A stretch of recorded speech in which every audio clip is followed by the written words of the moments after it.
Assalomu alaykum hurmatli ko'ruvchilar. Sharq Turkiston ovozining kundalik xabarlarini ko'rishinglarni qarshi olamiz. Amerika Sharq Turkiston va Hong Kong masalalarida texnik ko'p Xitoy korxonalari va amaldorlarini jazolashni planlamoqda. Amerika Xitoy Kompartiyasining 10 cho'ng vazifasiga qarata muhim hujjat e'lon qildi. Malayziya hukumati Uyg'urlarni Xitoyga qaytarmaslikda chang turadiganligini bildirdi. Dolan madaniyat haqida. Tövəndəki xəbərlərimizin təfsili məzmunlarında bolsun.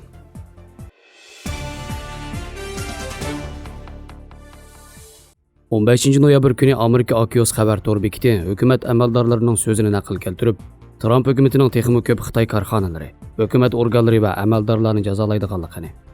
Bu jazolarning asosligi Sharq Turkiston va Hong Kongdagi kishilik huquqni dafsanda qilishga chetildigan yoki Amerika davlat bexatarligiga tahdid etib keladigan harakatlarga qartilganligini xabar qilgan. Amerika qo'llanmoqchi bo'lgan tadbirlar Sharq Turkistondagi qayta tarbiyalash masalalarini o'z ichiga oladi ekan. Xabarda yana Xitoyning Hindiston, Hong Kong va Tayvan qatorliq masalalarda radikal harakatlarni qo'llanganligi, yuqumning yer shar xarakterlik ofat deb kelganligi sababidan Trump siyosatining Biden o'mikini Xitoy siyosatlarini o'zgartmaslikka majburlaydiganligi ishonch bilan o'ttirib qo'yilgan. Amerika davlat bexatarlik komiteti bayonotchisi John Elliot Xitoy yo'nalishini o'zgartib, xalqaro sahnada mas'uliyatini ustiga olmasa, Amerikaning kelgusi prezidenti Trumpni ag'dirib tashlashdan iborat tarixiy harakatning o'zini o'ltirib olish bilan barobar ekanligini bayqaydi degan.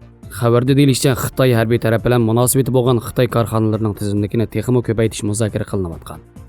Amerika hukumati oldingi payshanba kuni Amerika fuqarolarining bu tizimlikdagi 31 korxonaga mablag' selishini cheklaganligini e'lon qilgan edi.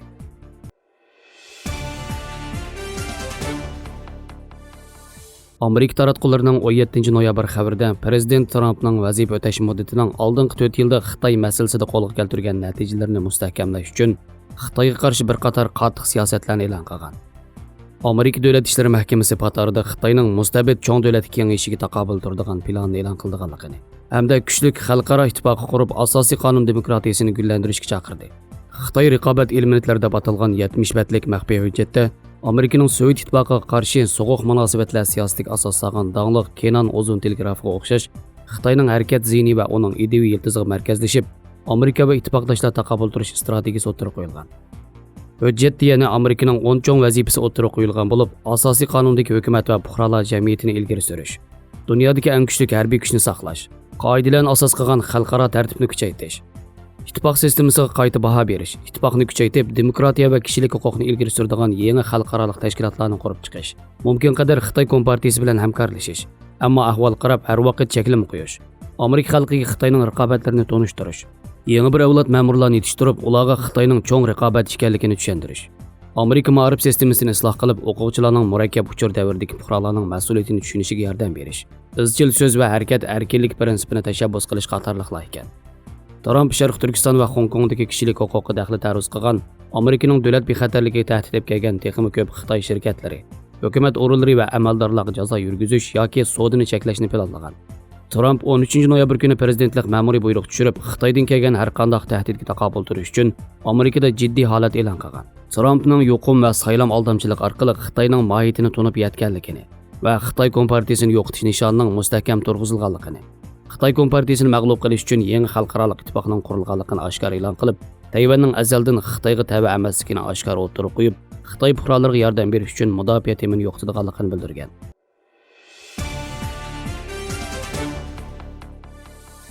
Malayziya parlamenti Xitoydan qochib kelgan Uyg'urlarni Xitoy doiralari bevosita talab qismi topshirib bermaydiganligini bildirdi.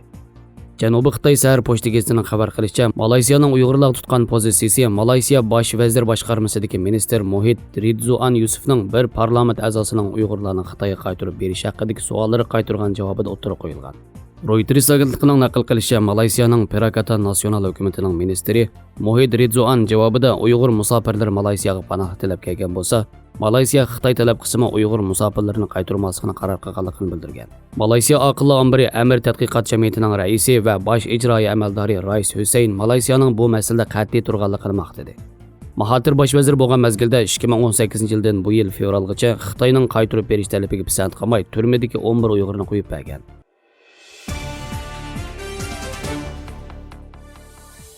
Dolan madaniyati, dolan mashribi, dolan muqamlari, dolan dehqonlar rasmi qatorliqlarni o'z ichiga olgan ko'p mazmunliq, cho'nqur qatlamliq, keng ommaviy asosga ega madaniyat hodisasi bo'lib, Dolan Uyg'urlarning necha ming yillik ijtimoiy tarixiy taraqqiyot jarayonida har turli turmush xam materiallarni turmush madaniyatiga uzluksiz singdirishi natijasida yaratilgan va o'zgacha bo'lgan madaniyat turi.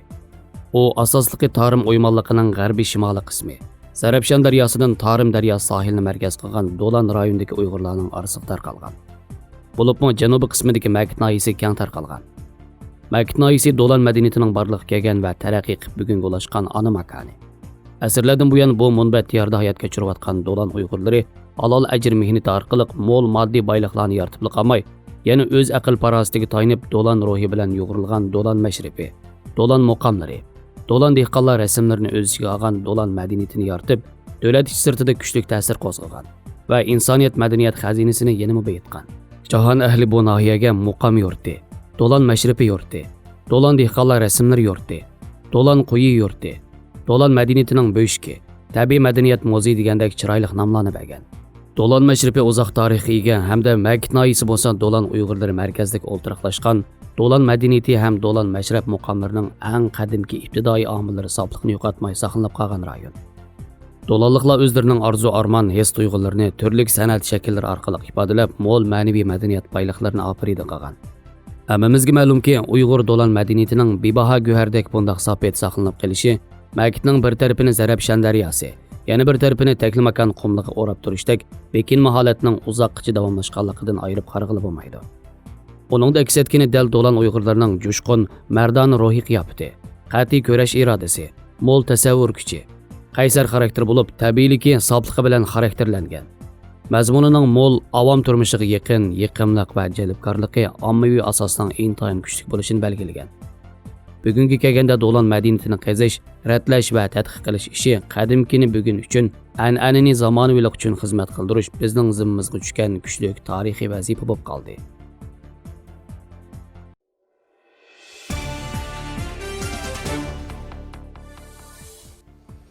Xabarlarimizni ko'rganingizga rahmat. Ko'rishguncha omon bo'linglar. Xayr xo'sh, Allohga omonat.